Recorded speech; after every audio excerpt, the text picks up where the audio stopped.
யூடிக்ஷனரி ஆப்பை இன்ஸ்டால் பண்ணுங்கள். உங்களுக்கு தேவையான லாங்குவேஜை செலக்ட் பண்ணுங்கள். உங்களுக்கு தெரியாத வேர்டை வாய்ஸ் நோட்டில் ஸ்பெல் பண்ணுங்கள். இல்லைனா அந்த இமேஜை ஸ்கேன் பண்ணுங்கள். அது ஆட்டோமேட்டிக்காக ட்ரான்ஸ்லேட் ஆயிடும். இன்னும் வெயிட் பண்ணிட்டு இருக்கீங்க? அதுக்கான லிங்க் கீழே உள்ள டிஸ்கிரிப்ஷனில் இருக்குது, போய் டவுன்லோட் பண்ணுங்கள். ஹலோ மை டியர் நெட்டி ஃபார் வியூவர்ஸ், எல்லாத்துக்குமே பெரிய வணக்கம். இந்த வீடியோக்குள்ளே போகிறதுக்கு முன்னாடி ஒரு 2 பேருக்கு நான் ரிப்ளை கொடுத்தே ஆகணும். ரிஃபியா அவங்க வந்து ரொம்ப நாள் கழிச்சு இப்போ கமெண்ட் பண்ணியிருக்காங்க. கமெண்ட் பண்ணதுக்கு ரொம்ப நன்றி. தொடர்ந்து கமெண்ட் பண்ணுங்கள். Kishore my dear brother, happy birthday, பிறந்தநாள் நாளாக கொண்டாடுங்க. ஸோ பேரன்பு படத்துடைய ட்ரெய்லர் ரிவ்யூ தான் பார்க்க போகிறோம். பேரன்பு இதில் என்ன சொல்லி ஆகணும் அப்படின்னா, ராம் சாரோட டைரக்ஷனில் பேரன்பு படம் ரிலீஸ் ஆக போகுது பிப்ரவரியில். 2018 வந்து பார்த்தோம் அப்படின்னா இந்த தமிழ் சினிமாவோட செகண்ட் ஹாஃபுக்கு வந்து கிடைச்ச வரப்பிரசாதம் அப்படின்னு சொல்லலாம். ஆனால் 2019 இந்த ஃபர்ஸ்ட் ஹாஃபே வந்து நமக்கு கிடைச்ச வரப்பிரசாதம் சொல்லலாம். ஏன்னா பேரன்பு அவ்வளோ ஒரு சூப்பராக இருக்குது. இதோட ட்ரெய்லர் வந்துட்டு பார்க்கும்போதே ரொம்ப சென்டிமெண்ட்டாக ஃபீலிங்காகவே இருந்துச்சு.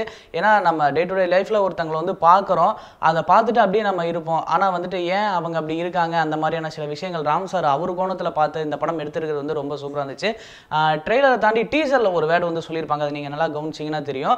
மமோகா சார் வந்து ஒரு விஷயம் ஒன்று சொல்லியிருப்பார். என்ன அப்படின்னா, என் பாப்பா ஏன் வந்து மற்ற குழந்தை மாதிரி நடக்கலை அப்படின்னு வந்துட்டு அவர் கேட்டிருப்பாரு. அதுக்கப்புறம் வந்துட்டு என் பாப்பா மாதிரி நடக்கிறது எவ்வளோ கஷ்டம்னு அவ்வளோ மாதிரி நடந்து பார்த்தா தான் தெரிஞ்சுது.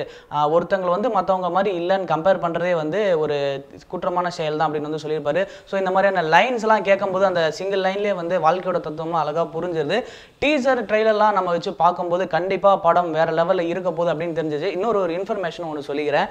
அஃபிஷியல் ஃபிலிம் ஃபெஸ்டிவல் இந்த ஷாங்காய், ரேடாரம், அதுக்கப்புறம் கோவா, இந்த மாதிரியான ஃபிலிம் ஃபெஸ்டிவல்லாம் படம் போட்டு காமிச்சிருக்காங்க. வேர்ல்டு கிரிட்டிக் எழுதுறவங்களாம் வந்துட்டு என்ன சொல்லியிருக்காங்க அப்படின்னா, இது அரிதிலும் அரிதான ஒரு பெரிய படைப்பு, மனித நேயத்தை வந்து ஆழமாகவும் சுவாரஸ்யமாகவும் சொல்லுது. ஸோ நிறைய பாராட்டுகள் வந்து கொடுத்துருக்காங்க ஒரு தமிழ் படத்துக்கு. உலக சர்வதேச அளவில் வந்துட்டு இந்த பாராட்டு கிடைச்சிருக்கு அப்படின்னா பேரன்புக்கு. ஆனால் இதெல்லாம் தாண்டி ஒரே ஒரு விஷயம் என்ன அப்படின்னா, இதோட ட்ரெய்லர் வந்துட்டு பார்த்தோம் அப்படின்னா பெரிய வியூஸ்லாம் ஒன்றும் போகலை, இன்னும் 1 மில்லியன் கூட தாண்டல அப்படின்றதான் வந்து ரொம்ப ஒரு வருத்தமாக இருக்குது.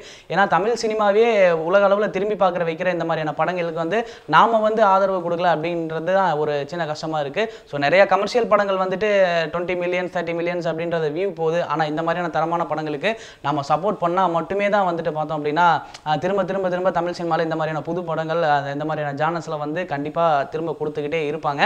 பேரன்பு மமோகா, அதாவது வந்து டிசேபிள் சைல்டு, ஒரு பொண்ணு இந்த மாதிரி இருக்கும்போது ஒரு அப்பா எப்படிலாம் நடந்துக்குவார், அதாவது வெளிப்படையான சில உண்மைகள்லாம் பேசியிருக்கு படத்தில். ஸோ ராம் சார் வந்துட்டு அடுத்த படைப்பை வந்து வேறு லெவலில் கொடுத்துருக்காரு. பிப்ரவரியில் நான் ரொம்ப ஈகராக வெயிட் பண்ணுறேன் இந்த படத்துக்கு. நீங்கள் பேரன்பு படத்தோட ட்ரெய்லர் பார்த்துருந்தீங்க அப்படின்னா உங்களுக்கு எந்த அளவுக்கு பிடிச்சிருந்து, நான் இதை திருப்பி பார்த்துட்டு வந்து பார்த்தோம் அப்படின்னா ஒரு 150 டைம் பார்த்துட்டேன். நீங்கள் எத்தனை டைம் பார்த்தீங்க அப்படின்றத கீழே மறக்காமல் கமெண்ட் பாக்ஸில் கமெண்ட் பண்ணிடுங்க. அதை தொடர்ந்து நம்ம தளபதி அவர்கள் விஷால் நடத்துகிற ஷோவுக்கு போகிறாரா இல்லையா அப்படின்ற நிறைய யூடியூப்ல வந்து ரூமர்ஸ்லாம் ஸ்ப்ரெட் பண்ணி இது பண்ணிட்டு இருக்காங்க. அதை கிளியர் கட்டாக எங்கள் ஆங்கர் சர்வன் அவர்கள் வந்து ரிவ்யூ பண்ணியிருக்காரு. அது கீழே இருக்க டிஸ்கிரிப்ஷனில் நான் லிங்கை பேஸ்ட் பண்ணுறேன், போய் பார்த்து என்ஜாய் பண்ணுங்கள். எல்லாருக்கும் வணக்கம்.